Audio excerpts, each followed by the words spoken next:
eu vou te ensinar coisas que você tem no seu quarto e que pode estar sugando a sua energia, ou coisas que o seu filho tem no quarto dele que pode estar sugando a energia dele, a sua filha, a sua mãe, o seu marido, sua esposa, as pessoas que você ama.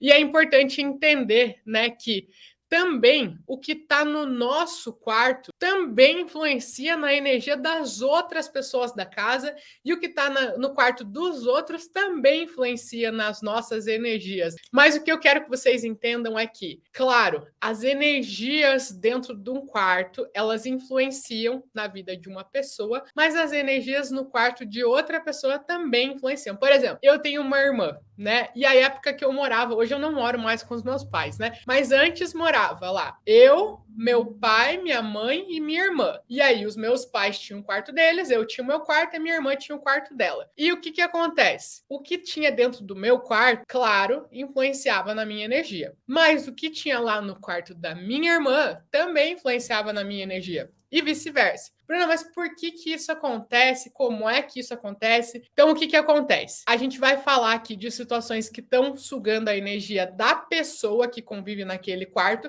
mas também é importante entender que os outros quartos também influenciam, porque na nossa casa existe uma ferramenta chamada Baguá. O Baguá é o mapa de energias da nossa casa. E, gente, pelo amor de Deus, vocês não vão julgar os meus desenhos aqui, porque eu sou uma ótima professora de Feng Shui quando se comparado a desenhista, tá? Então, assim. Mas o que que acontece? Na nossa casa existem 9 centros de energia, que são esses aqui: espiritualidade, trabalho, amigos, criatividade, saúde, família, prosperidade, sucesso e relacionamentos. Então, a nossa casa ela é um microsistema da nossa vida. É que nem a nossa orelha. Quem aí já foi na acupuntura? E aí, como que funciona a acupuntura? A nossa orelha, ela é um microsistema do nosso corpo. Então, quando a gente descobre exatamente qual parte da nossa orelha representa o nosso estômago, a gente pega uma agulhinha, coloca, a gente não, o terapeuta, né? Ele coloca uma agulhinha ali para fluir melhor o fluxo de energia no nosso corpo e assim tratar. Então, a nossa orelha ela é um microsistema do nosso corpo. E a nossa casa também. Então, aqui existe um pontinho que representa o nosso estômago. Na nossa casa, existe um pontinho que representa os nossos amigos. Um outro pontinho que representa a nossa prosperidade financeira, nossos relacionamentos. E assim por diante. Então, o que que acontece?